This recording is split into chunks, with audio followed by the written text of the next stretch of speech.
and welcome back to the She Gallery Show. Thank you for being with us today, and thank you, Gina Fasolo, our guest for today's evening. My name is. Hi. Hi, Gina. Thank you again. My name is Dulce Maria Diaz. I am founder and director of nonprofit She Gallery, and we are here with a very special guest, Gina Fasolo, who is representing another very special nonprofit, the Illinois Special Olympics. And she is going to share with us some history.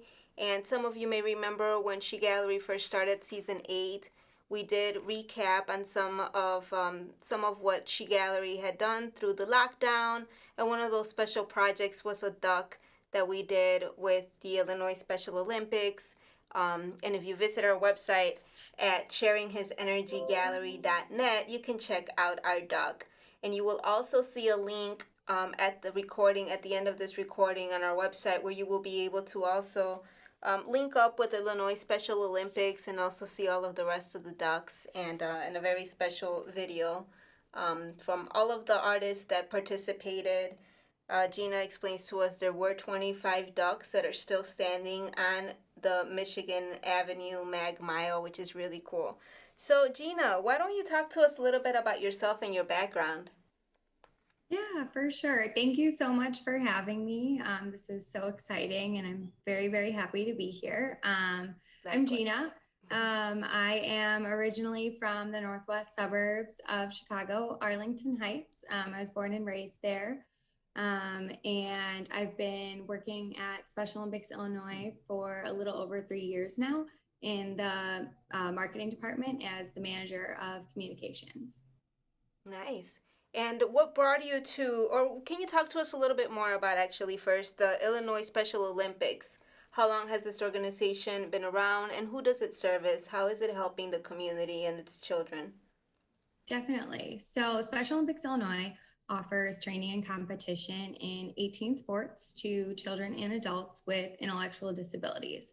We have 23,000 athletes with intellectual disabilities and 13,000 young athletes, which are ages 2 to 7 with and without intellectual disabilities across Illinois. So, we're statewide. And we also offer a variety of athlete leadership opportunities where athletes are trained in public speaking, and many of our athletes find their skills and their confidence to pursue and hold jobs through that programming that we offer. We've been around for 52 years. This past July, the first games was actually at Soldier Field in July of 1968, thanks to Eunice Kennedy Shriver and her peers. Thank you so much. That's really special. So, since 1952, this organization has been around helping so many. So, what has changed since then? How much has it grown? What's the big size? Did they expect this organization to grow as much as it did? Yeah, definitely. I mean, we have grown exponentially, not just in Illinois, but worldwide. There are, I think, like 4.5 million athletes worldwide, and we're in, I think, 170 countries. So we Wow. are definitely widespread. There's no shortage of Special Olympics. That is really special.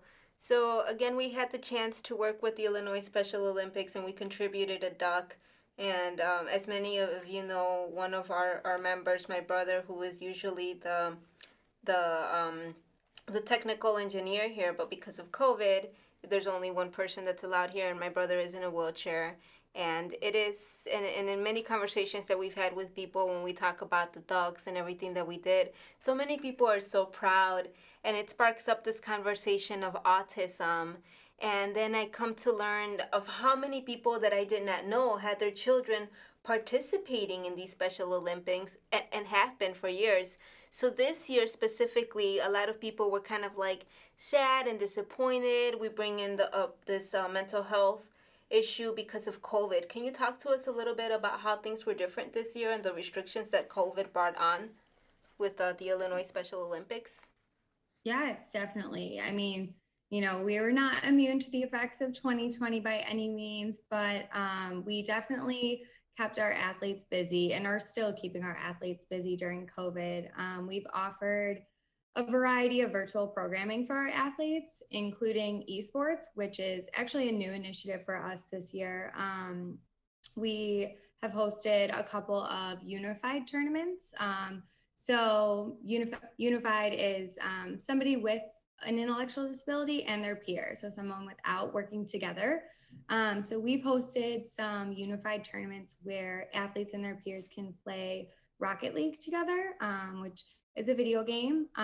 So most recently, we've had some summer and fall league tournaments where athletes and their peers can, sign on for the tournament and start playing together. And it's an open forum for them to, work with their peers and learn team building skills, all through Rocket League, which is a pretty common video game. So that's just one of the ways that we've been keeping them busy. I mean, we've done all kinds of healthy cooking programming where they can do all kinds of fun stuff at home, from workouts to recipes, and even just our athlete leaders work together on a forum to stay in constant communication, and they generate new ideas for podcasts and you name it, we're engaging in all kinds of ways. That's really special. Thank you so much for sharing that with us. And when we talk about people with disabilities, you mentioned children as well as adults. What kind of disabilities do these athletes have, and how does somebody get involved? Our athletes have intellectual and physical disabilities. There's really, no, I would say, limit to anybody getting involved. Anybody is welcome. We offer programs from ages 2 and up. And whether you are, um, you know, fully motor functioning to walking and running, or if you're in a wheelchair, or if you are deaf or blind, we have programs for you. We have motor activities programs, which are fantastic. They give our athletes so many opportunities to compete in their own way. So to get involved, all you have to do is really go to our website, soill.org, and there's an athlete interest tab on there that you can fill out, and then we'll kind of pair you with your respective region based on where you live. We have 12 regions across the state, so they're separated by counties. And so based on where you live, you will be connected with a region director in that area, and then you can figure out your programming options from there. Awesome. Thank you so much. Again, we will be sharing that website with our link along with this video, and that way you can also connect directly with the Illinois Special Olympics, whether it be for yourself or somebody else. If you want to volunteer, just if you want to get involved, you can reach out. And Gina Fasolo was somebody that orchestrated this Ducks on the Mag Mile project, that happened this summer, and it's still up right now, and it is going to be coming down just next week. We did have the chance to take a look at some of the ducks. There were again 25 ducks, and some of you may remember one of our guests last season, T-Soul. He was a graffiti artist, and he shared with me this opportunity. He said he looked at my brother, he looked at me, he saw what we were doing, and he said, hey, you guys should fill out an application to paint these ducks. They're going to be in the Meg Mile, and this is what they represent. And that meant a lot to us, and we were very grateful that, again, yesterday we had the chance to speak with Sarah Slonick, director of 3 Arts, and she mentioned that Chicago really supports Chicago artists. And that was a great example of how one artist shared an opportunity to have this opportunity. And we both did a duck. We both were able to paint a duck. El Valor, which was another organization that She Gallery has worked with in the past, also has duck. And just seeing many other artists from the city work together and painting all of these ducks. And I thought that something really special that you did, Gina Fasolo, was you made sure that everybody was included. There were only 25 ducks, and somehow you made it happen. And sometimes you had to pair artists. Can you talk to us a little bit about that process? Definitely. So, yes, to your point, Chicago artists. We chose a variety of Chicago artists. And in the application process, we actually had the artists explain why inclusion is important to them, and write that out in words. So that was really important for us. The basis of our organization is inclusion. So we wanted to portray that in the art. And so there was a variety of professional and aspiring artists, whether they had a disability or not. It was a really good mix of the group. So going through that process was really, really fun to just see the different designs, and then seeing them on the street, they all resembled inclusion or had the message of inclusion in them, which was really, really the best part. That's awesome.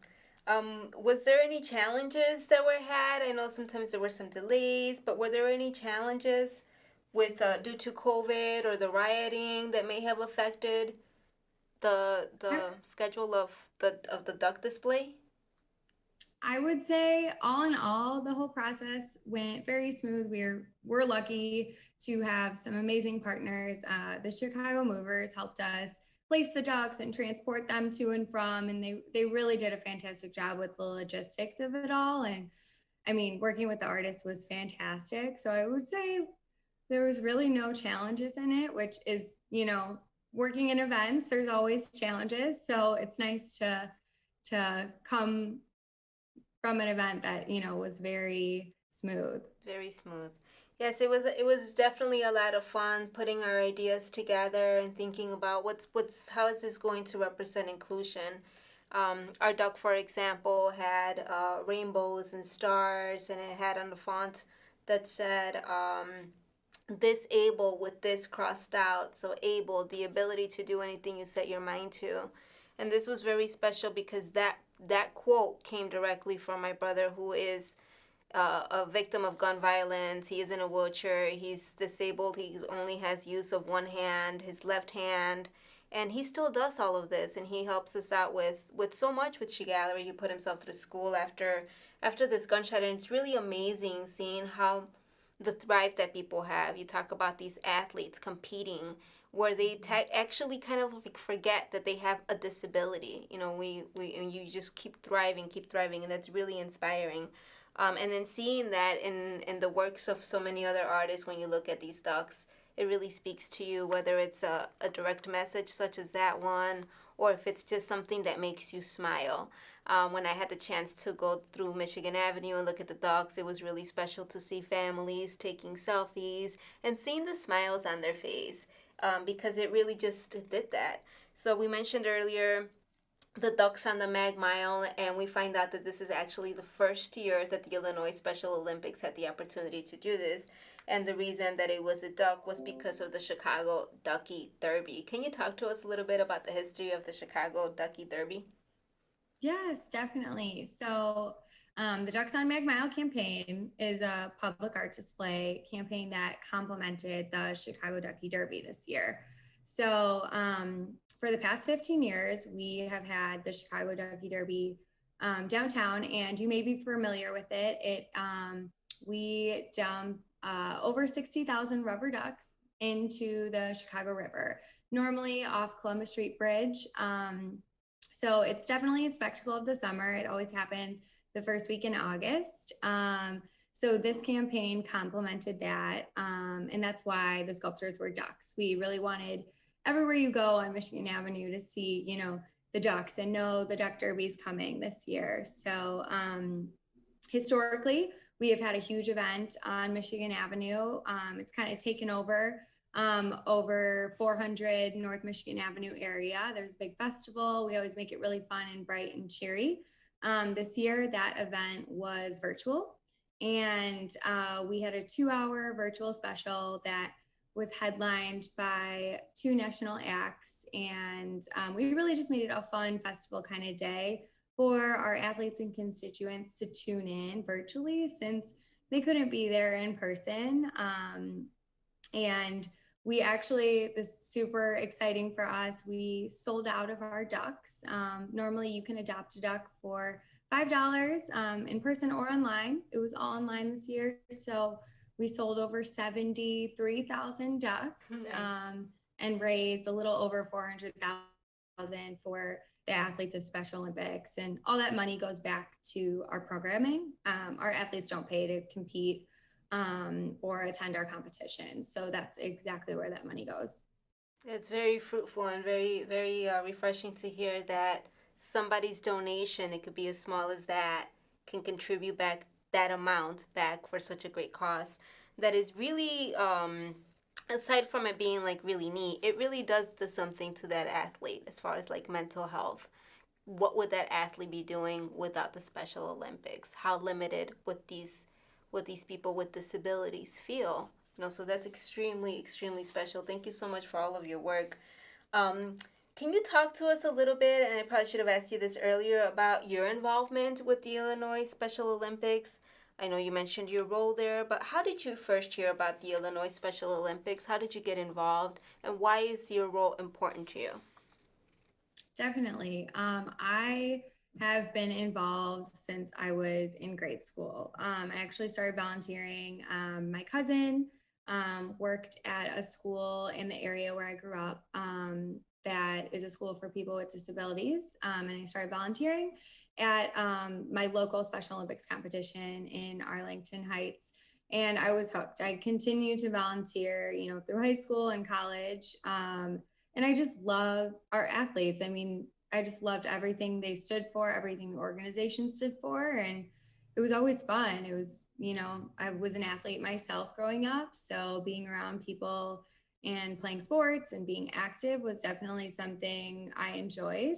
After college, I applied for a job at Special Olympics Illinois, and I was hired on, and it was kind of the rest from there. I mean, it's really, I feel very fortunate to, be in the position I am. And I love my job and the mission of the organization. So I would definitely say, it's very, very important. Our organization is always so, um, sorry, I totally lost my train of thought. Okay. I just, yeah. You're in So the that's moment. kind of a little bit. Yeah, you can see how proud you are, and it's so cool to hear that since you were a child you started volunteering, and then here you are as an adult working for this organization that you started volunteering for when you were just a kid, which is kind of like goes hand in hand with that message of not giving up. And if you really love something that you're doing, don't let it stop you. You found a way to do what you love and make a living out of it and truly enjoy your job. Many people work a regular job, hate their job, but you stood true to your passion that has now benefited you and is benefiting so many others with your energy, with your desire to do what it is that you do. And we mentioned that the Chicago Ducky Derby has been a part of Chicago for now 15 years. Where do you see the organization in another 15 years? I know I didn't ask you that earlier. That's a raw one. But it's been Oh around for God. 52 years, so at this point, it's already global. Can it grow anymore? Or how can this organization expand as we deal with more people with disabilities that want to get involved? Definitely. I mean, we at Special Olympics always say, we had our huge 50th anniversary 2 years ago, and we always said, the past 50 years we were working towards inclusion, and the next 50 we're working towards inclusion and acceptance for people with disabilities. So I would say that we, you know, hope for more acceptance and want that, and almost, hope that of our community and our peers and our family and friends.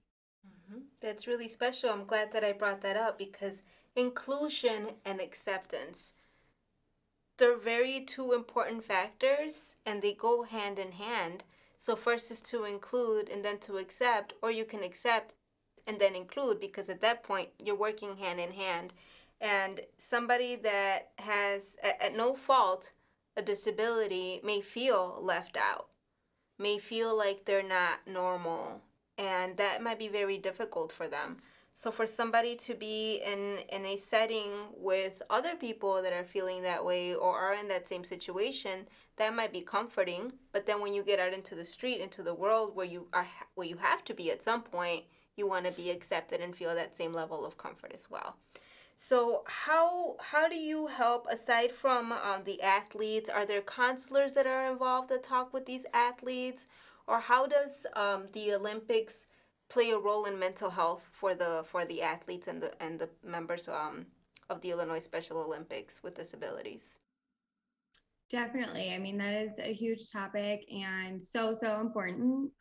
We have uh, a whole campaign, or not a whole campaign, it's an initiative. It's called our Healthy Athletes Initiative. And through that, we have a Healthy Minds initiative, which promotes, good, strong mental health in a variety of ways.